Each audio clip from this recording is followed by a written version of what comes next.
بزم ادب پونچھ پر آپ کا خیر مقدم۔ میں ہوں آپ کا میزبان احتشام حسین محتشم۔ رہبر انقلاب اسلامی ایران آیت اللہ امام علی خامنئی نے حج کے موقع پر مسلمانوں کے نام ایک پیغام میں کہا ہے کہ اس سال بھی مسلم امہ ہمہ گیر بیماریوں کی مصیبت بلکہ شاید حرم شریف پر سایہ فگن پالیسیوں کی بلا کے سبب حج کی عظیم نعمت سے محروم رہ گئی۔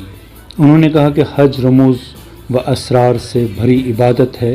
اس سال حج بیت اللہ میسر نہیں ہے، لیکن رب البیت کی طرف سے توجہ، مزو، خشوع، تضریع اور استغفار بے شک میسر ہے۔ منا میں شیطان کو کنکریاں مارنا تو ممکن نہیں، لیکن ہر جگہ تسلط پسند شیطانوں کو دفع کرنا اور مار بھگانا ممکن ہے۔ انہوں نے فرمایا کہ ہم اسلام کے پیروکاروں کو، جن کے پاس آج بہت بڑی آبادی، وسیع علاقے اور بے پناہ قدرتی وسائل ہیں، مستقبل کا تعین کرنا چاہیے اور مغربی طاقتوں کی دھونس، دخل اندازی اور شرپسندی کی مزاحمت کرنا چاہیے۔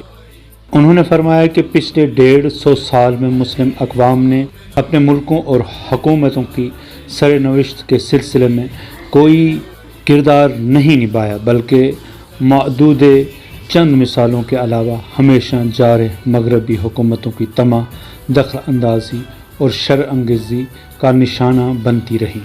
آج بہت سارے ممالک کی علمی پسماندگی اسی نااہلی کا نتیجہ ہے۔ انہوں نے فرمایا کہ اسلامی جمہوریہ ایران کا پیغام، جو دنیائے استکبار کو خشمگین کیے ہوئے ہے، در حقیقت اس مزاحمت کی دعوت ہے، عبارت ہے۔ صراط مستقیم جس سے حج ہمیں روشناس کراتا ہے، وہ اللہ کی لامتناہی قدرت کی طرف توجہ، مجاہدت پر یقین اور فتح کی بھرپور امید کا راستہ ہے۔ آپ نے فرمایا کہ غضب شدہ فلسطین اور مظلوم یمن ہمیں مدد کے لیے پکار رہا ہے۔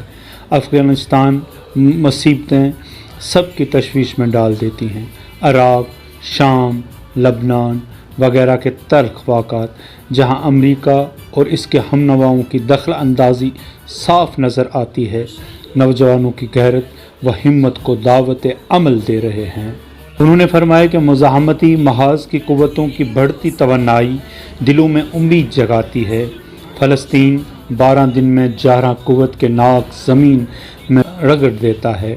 محصور و تنہا یمن شر پسند دشمنوں کو اپنی طاقت اور جدت ترازی سے سراسیمہ کر دیتا ہے۔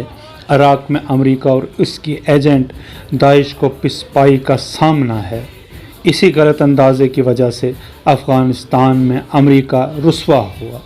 20 سال پہلے اس شور شرابے کے ساتھ آمد کے بعد وہ خود کو دلدل میں پھنسا ہوا دیکھتا ہے اور اپنی افواج اور ساز و سامان وہاں سے نکالتا ہے۔ انہوں نے کہا کہ عراق، شام، لبنان اور دیگر ممالک کے غیور نوجوانوں کے عزم و عمل میں تحریف کے لیے امریکہ پروپیگنڈا اور انہیں ایران یا کسی اور مرکز سے جوڑنے کی کوشش ان شجاع و بیدار نوجوانوں کی توہین اور علاقے کی اقوام کے بارے میں امریکیوں کے پاس صحیح ادراک کے فقدان کا نتیجہ ہے۔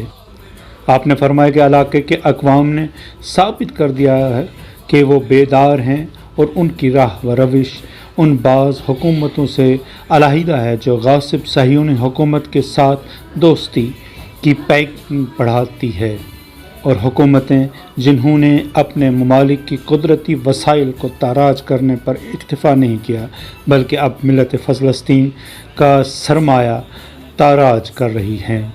آپ نے فرمایا بھائیوں اور بہنوں، ہمارا علاقہ اور یہاں تیزی سے رونما ہونے والے گوناگوں واقعات درس و عبرت کا آئینہ ہیں۔ ایک طرف جارح کے مقابلے میں مزاحمت سے پیدا ہونے والی قوت اور دوسری جانب اس کی جبری مطالبات ماننا اور ذلت اٹھانا ہے۔ اللہ کا سچا وعدہ راہ خدا کے مجاہدین کی نصرت ہے۔